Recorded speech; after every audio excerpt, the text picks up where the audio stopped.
Welcome back to The Explainer. Today, we're diving into a brand new, honestly super fascinating paper that tackles one of the absolute biggest challenges in AI right now. We're looking at how researchers are figuring out ways to track and stop harmful AI outputs at lightning speed.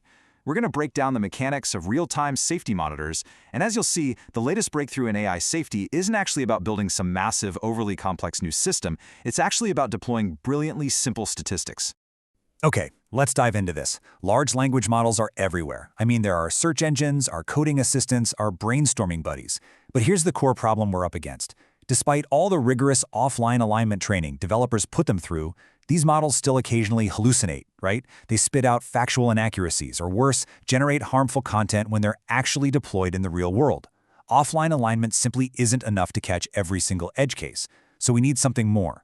We need to essentially act like a real-time security guard capable of catching the AI in the act while it's still generating text. Section 1.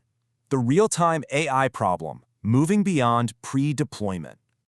The stakes here are incredibly high. In an ideal world, we'd have a panel of human experts sitting behind a screen reviewing every single word an AI generates in real time before you ever read it. But obviously, that's completely impossible. Because we don't have human experts available in milliseconds of notice, we're forced to rely on an automated, fast-acting monitor. This creates a completely new paradigm. We're moving from pre-deployment safety, where you essentially poke and prod the model before release and then just cross your fingers, to inference time safety. This means having an online stream monitor that evaluates safety token by token, word by word, making an immediate binary decision. Is this safe, or do we need to pull the alarm? Section 2. The safety monitor setup, setting the rules of the guard. So how exactly do we build this automated security guard? Well, giving our security guard its instructions means we actually have to balance two massive, directly competing risks. First, we have the false alarm risk, known as a type 1 error. This is when the monitor flags a perfectly safe sequence as unsafe.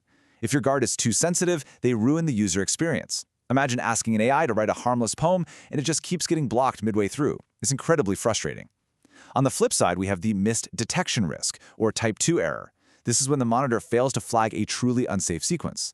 If your guard is too relaxed, dangerous hallucinations or toxic content slips right through, creating a really dangerous false sense of security.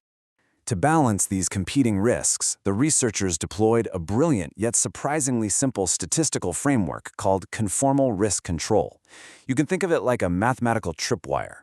Rather than building some heavy, complex secondary AI to debate the output, this framework just takes a safety signal, like a probability score from an external model, and converts it into a binary alarm decision using a single time-invariant threshold. They represent this with the Greek letter lambda. It's so straightforward.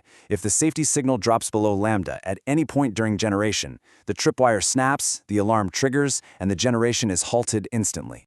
Now, depending on how strict you need your security guard to be, the researchers offer two distinct flavors of this simple monitor. There's Control and Expectation, or Standard CRC. This provides your average baseline guarantee, ensuring that your false alarm risk is controlled on average across your calibration datasets. But if you're deploying an AI in a high-stakes environment, say medical tech or legal analysis, you'd probably want Control with High Probability, or UCB. This uses a highly conservative statistical method known as the Hafting-Bentke bound. It gives a much stronger deployment guarantee, meaning the risk is strictly bounded for almost all possible scenarios, though it does require a slightly larger dataset to calibrate properly. Section 3. Simple versus complex monitors, the David versus Goliath showdown. Setting a single, unmoving threshold seems almost too simple, right? Well, to prove its worth, the researchers set up a real David versus Goliath showdown, pitting their simple, single-threshold monitors against highly complex systems known as evaluators, which rely on heavy, sequential hypothesis testing. Now, what's really interesting here is looking at the performance on the MHTH dataset, which tests whether the AI is generating factual, step-by-step mathematical reasoning. For the false alarm rate, all the monitors, both the simple ones and the complex evaluators, successfully keep false alarms controlled. But when we look at power, which is how many incorrect sequences are successfully caught, the simple CRC and UCB monitors are remarkably competitive. They perform right on par with the much heavier, more complex models. Section 4. The need for speed, catching the AI early. Being competitive on accuracy is really only half the battle. Remember, our whole goal is trying to catch the AI while it's still talking. So we have to talk about detection delay, essentially how long it takes for the monitor to realize things have gone wrong and actually pull the alarm. Here is where we reveal the simple method's absolute superpower. The complex evaluators detect incorrect sequences, sure, but they do so much later in the generation process. Our simple risk control monitors, on the other hand, flag incorrect sequences after only about half of the sequence has been generated. They are vastly superior in speed, and that is absolutely crucial, because halting a model halfway through its thought process saves a tremendous amount of compute costs and drastically limits the end user's exposure to bad outputs. The researchers didn't stop at math factuality either. They also tested monitoring multi-turn conversations for toxic and malicious content using the fine harm and anthropic red teaming datasets. And the story stays the same. Once again, despite their absolute simplicity, our simple risk-controlling monitors detect harmful outputs earlier in the sequence than the complex baselines across entirely different datasets. But here's the catch. So the crucial point is perfectly summarized by this quote. The monitor can only be as good as its verifier signal. When you look closely at the data across those toxicity datasets, there's a really stark contrast. On the fine harm dataset, the researchers used a heavily fine-tuned model as their safety signal, and it easily spotted toxicity with a power close to 100%.